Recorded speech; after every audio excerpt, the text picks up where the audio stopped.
All right, Mike. So thanks for taking some time out of your day here to come and chat with us here about your entrepreneurial journey. We met back in 2011, I believe, and back in Nice, France. And obviously, there's a lot of tragedy happening there right now. So, but first, before we get into that, just tell us your story about where you come from, how you started your business, and so on. Sure. Yeah, I started my business about 12 years ago.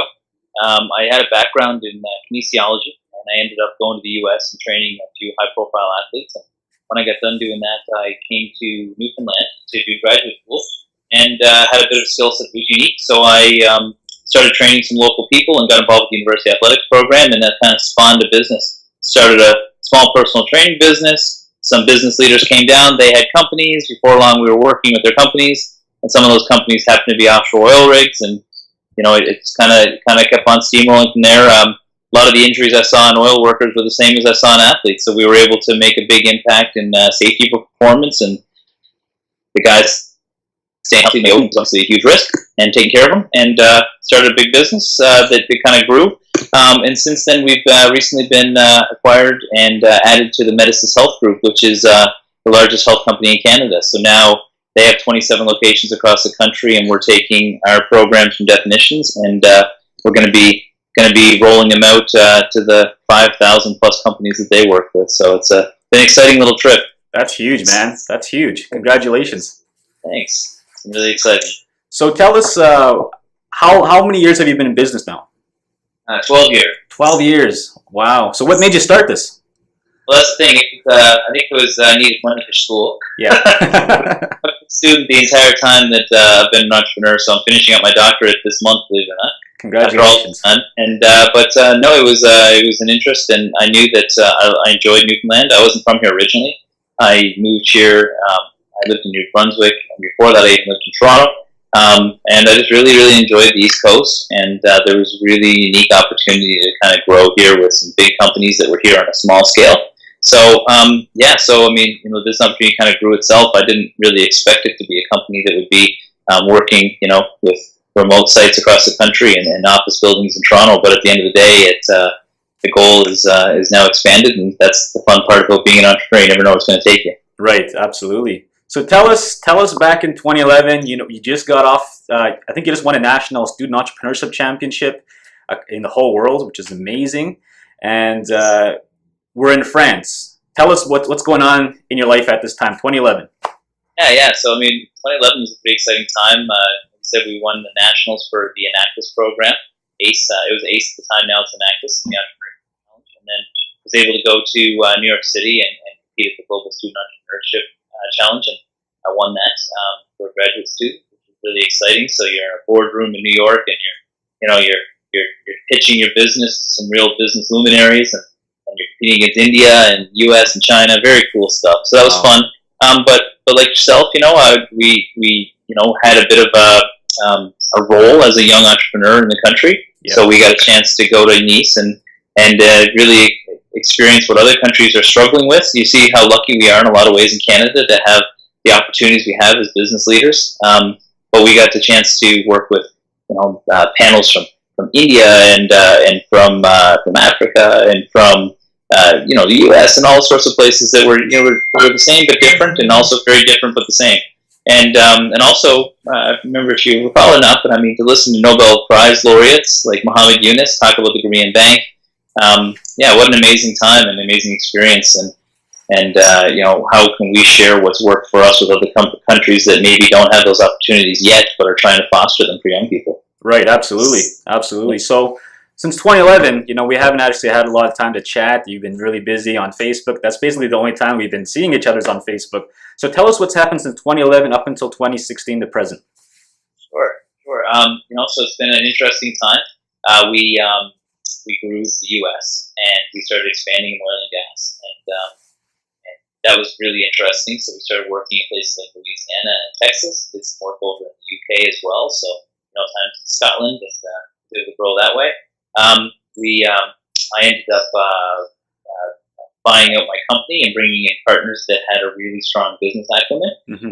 So one of the things entrepreneurs is really important for them to understand is that you have a great product, but you have to make sure that your business is a sound business as well. And sometimes when you're a technical expert at delivering a certain product, or that's your baby, you might not understand some of the important behind the scenes things like accounting, and quality management and processes and things that keep the business running when you're growing. So brought some people in with that skill set, and since then now merged into the larger health group. So again, the Medicis Health Group, and they've got another division called Horizon Occupational Health. And this is a really interesting business as well. Horizon does remote site medical work, so they'll send medics to a mine in the middle of nowhere.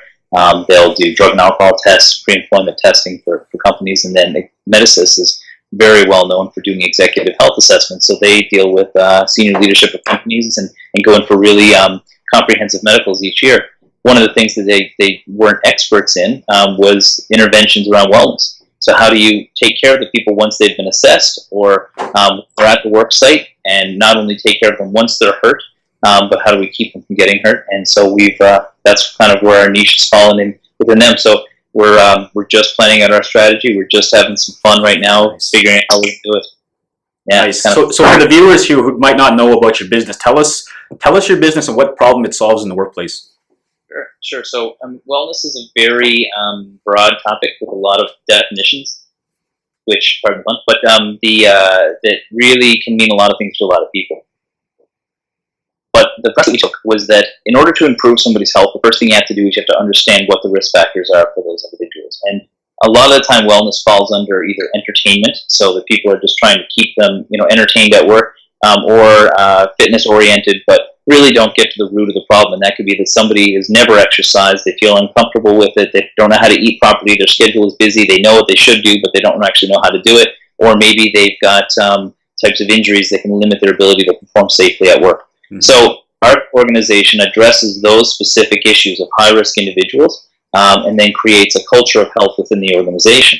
So that could be an office building where we start to do ergonomics for them, and we make sure that their little snack stations are organized properly, and that people have educational seminars, and that they have an opportunity to meet one-on-one with somebody. So when they do go to the gym, or they do decide to eat, they eat healthy. Or it could be something like a remote site, like an oil rig, where we send people directly to the remote site, and they work with the guys on the drill floor to make sure that they're performing things properly, don't hurt themselves, working with the galleys to make sure that they're preparing healthy options, and working with the medics to make sure that not only are they treating injuries and illnesses that are acute, but they're also doing blood testing to make sure that people are aware that they may be getting close to getting diabetes. And then we work with the individuals to teach them how to be healthy and mitigate that. And so we've been applying scientific principles. My background is a doctor in medicine, and so we use scientifically based principles, and then we measure at the beginning, we measure at the end, and we're able to actually show tangible results for organizations. And that's one of the things that wellness has sort of failed to do. And I think that's one of the strengths of what we've been able to do as a company. Nice. So if there's any aspiring entrepreneurs that are thinking of getting into the health field, what kind of advice would you give to them as already a seasoned entrepreneur? You're still a young dude, but you already have so much experience since over almost 12 years of being an entrepreneur. What kind of advice can you give to our prospecting entrepreneurs that want to maybe start something similar?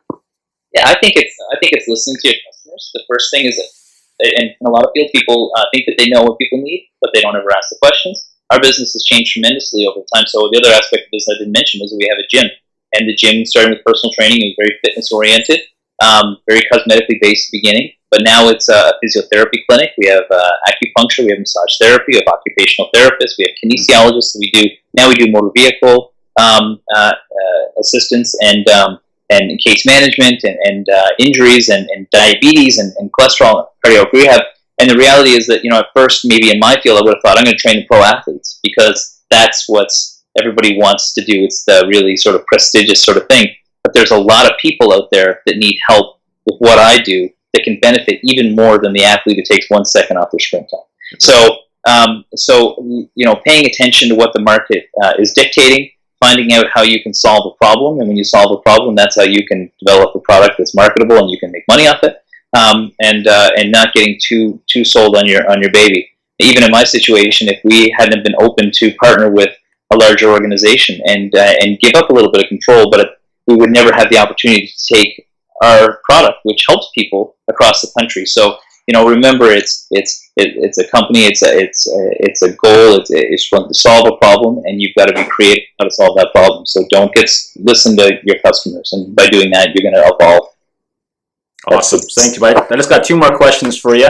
How do you balance being an entrepreneur and your everyday other life that you have? Because, there's two different worlds you're living in, right? You have your work life, you have your casual life, your home life. How do you balance all that? I think that my situation, I'm a little bit more fortunate than some, and you might fall in the same category with, having an active apparel line.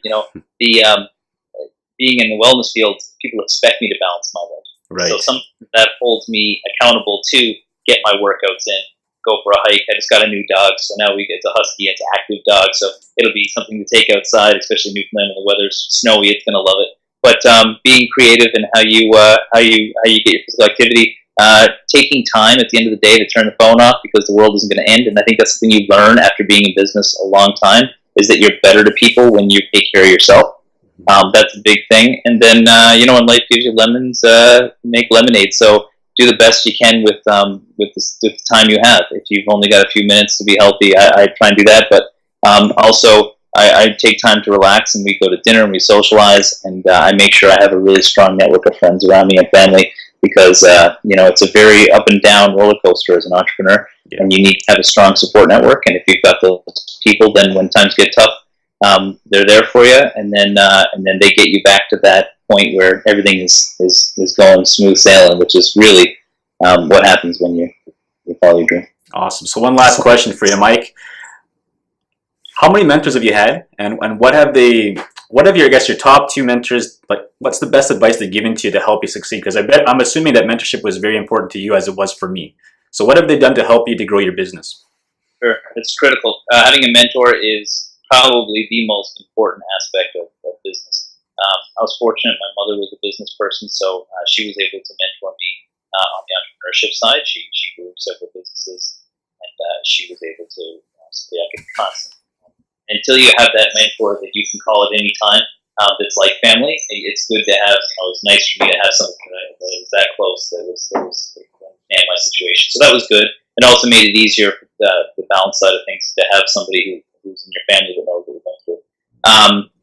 But I had another external one I still have. He's become family to me. He's somebody who's taken a very similar career path, but he's 30 years ahead, or 20, 25 years ahead. And at the end of the day, he's explained how to handle situations, what's gonna come of it, how to behave yourself in this, how to wait, how to address, how to confront things, but also get things done. Having that person who's been through it before, it's sort of like, would you rather go to war with somebody who studied it or somebody who survived a bunch? Right. So, I would having those people, they've definitely helped you, and they also help you with the really, really big decisions. Decisions that there's no way to read a book on. What do you do when somebody wants to partner? How do you do it when you want to change the direction of your business? These are things that only people that have been there will be able to give you the real advice on. Well, thanks for your time, Mike.